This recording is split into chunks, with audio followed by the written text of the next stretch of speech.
Елімізде отандық автокөліктерді сатып алуға арналған жеңілдікпен несие беру бағдарламасы өз жұмысын бастады. Өткен жұмада Қазақстанның даму банкі тиісті несие келісімдеріне қол қойды. Қазақстанның даму банк тарапынан ұлттық қор қаражаты есебінен бөлінген 20 миллиард теңгенің 15 миллиарды Қазақстанда құрастырылған автомобильдерді сатып алуға, жеке тұлғаларға несие беру үшін 6 коммерциялық банкке жолданады. Қалған 5 миллиард теңге арнаулы мақсаттағы автокөлік пен автотехниканы, ауыл шаруашылық техникасын қоспағанда лизингке сатып алатын заңды тұлғалар мен жеке кәсіпкерлерді қаржыландыруға Қазақстанның даму банкі лизинг компаниясына жолданады.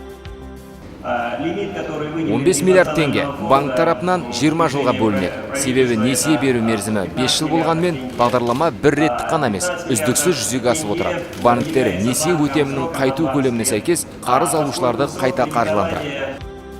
Автонесиелендіру Қазақстанның Халық банкі, Евразийский банкі, Ресей жинақ банкі, Форте банк, Банк Центр кредит және АТФ банктер арқылы жүргізіледі. Автонесиелендіру шартына сәйкес жылдық тиімді несиелендіру мөлшерлемесі 7,5%. Міндетті бастапқы жарна көлемі сатып алатын автокөлік құнының 20%-нан аспауы тиіс. Аталған бағдарлама шеңберінде елімізде құрастырылған автокөліктерді барлығы 5 миллион 600 мың теңгеге алуға мүмкіндік туады. Қарыз алушыларға 55-тен астам брендке тиесілі автокөліктер ұсынылады. Олардың қатарында Kia, Chevrolet, Skoda, Hyundai, Sangyong, Peugeot, Сарыарқа автопром жауапкершілігі шектеулі серіктестігі, Агромаш холдинг акционерлік қоғамы мен Азия авто акционерлік қоғамы кәсіпорындарында құрастырылған көліктер бар. Осы жеңілдікпен несие беру бағдарламасының бірегейлігі ол бірден бірнеше бағыттарға үлкен пайда келеді.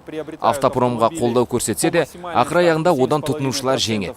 Өйткені барлық сақтандыру төлемдерді есепке ала отырып, 7,5-ға дейін тиімді пайыздық мөлшерлемесімен несиеге қазақстандық өндірістегі автомобильді 300-де сатып алуға болады.